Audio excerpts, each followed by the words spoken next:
Hello everybody, in this video we're going to take a look at how to build a balanced portfolio using a range of Vanguard's index funds. We're going to run through an example portfolio that we've made using Vanguard's index funds and explain the rationale behind these decisions. Remember, this does not constitute financial advice and you shouldn't copy this exact portfolio. At iQinvesting, we are simply amateur investors. We are not qualified investment advisors. This video is simply being made to give you an idea of how you should think about building your own portfolio. We have plenty of videos regarding Vanguard's ETFs and index funds, so make sure to subscribe to the channel for more content just like this. So let's go over the basic assumptions that we've made for this video and let's take a look at some of the Vanguard index funds. When we constructed this portfolio, we considered three main factors. These main considerations are the stocks to bonds ratio, the global diversification, and the fees.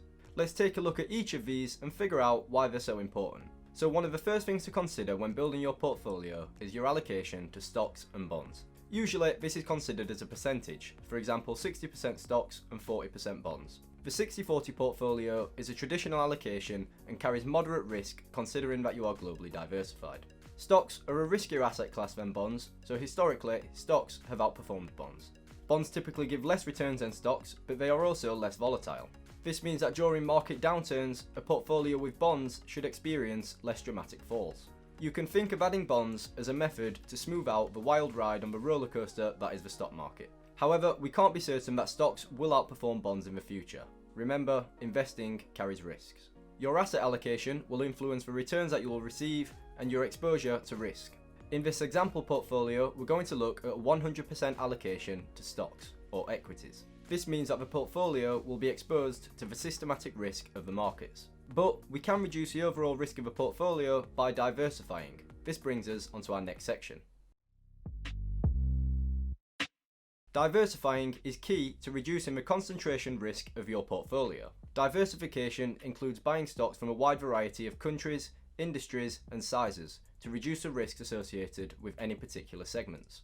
We can achieve diversification by buying ETFs or index funds that contain thousands of stocks from all around the globe. In this example, we're going to try and build a portfolio that is market capitalization weighted. We'll explain what that means in a moment. But first, let's look at the fees.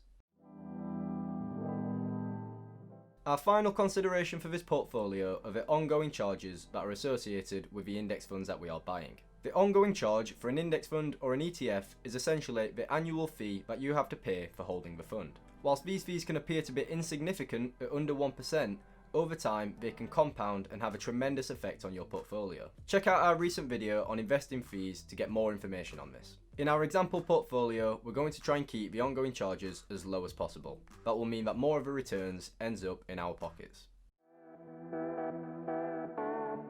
Okay, so let's take a look at the portfolio that we've made, and hopefully you can get an idea of the thought processes that have gone into constructing it.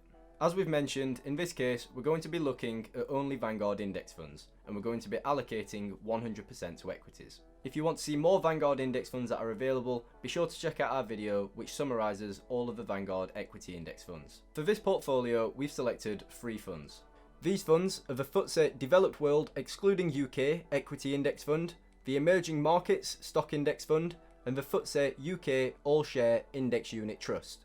These funds have the following allocation, with 85% going to the Developed World excluding UK Fund, 10% to the Emerging Markets Fund, and 5% to the UK Fund. These percentages were selected based on the estimated global market capitalisation of each of these markets. Although Vanguard uses a FTSE index tracker, we can compare this to MSCI, another index tracker, to gain an idea of the global market capitalisations.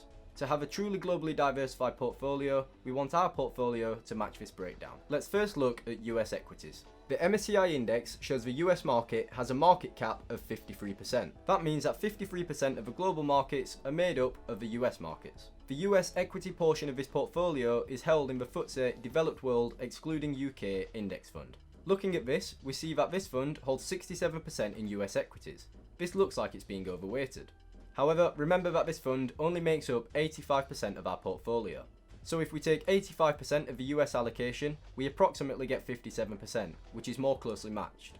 The same goes for Europe, which makes up 15.3% of the fund. This makes up 13% of our portfolio. You can repeat this with the other regions to see how closely the benchmarks match. Although you may see a few percentage difference, we can be fairly happy that we have a globally diversified portfolio based on the market capitalizations. In another video, we made a table that summarised the number of stocks, the ongoing charges, the dividend yields and the risk factors of Vanguard index funds. This table basically shows a breakdown of all UK index funds that are available with Vanguard. You can see that the number of stocks in each fund we selected are 2,074, 1,416 and 601 respectively. So overall, the fund holds over 4,000 stocks. This is excellent diversification for our portfolio. The ongoing charges are also included in this table.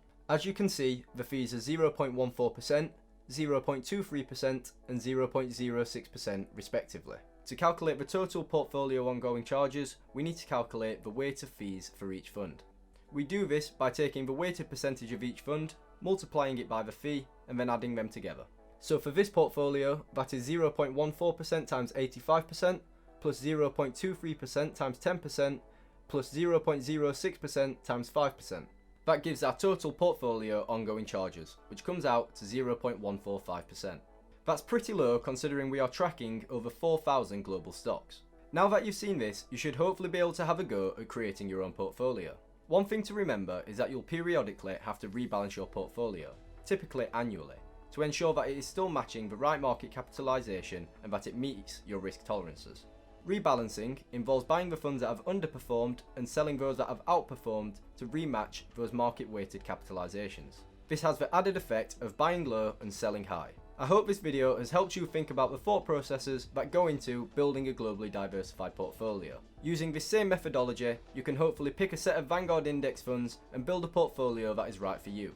In the future, we're going to be releasing some other example portfolios with different index funds for a different portfolio type, so make sure to subscribe to the channel so that you don't miss those.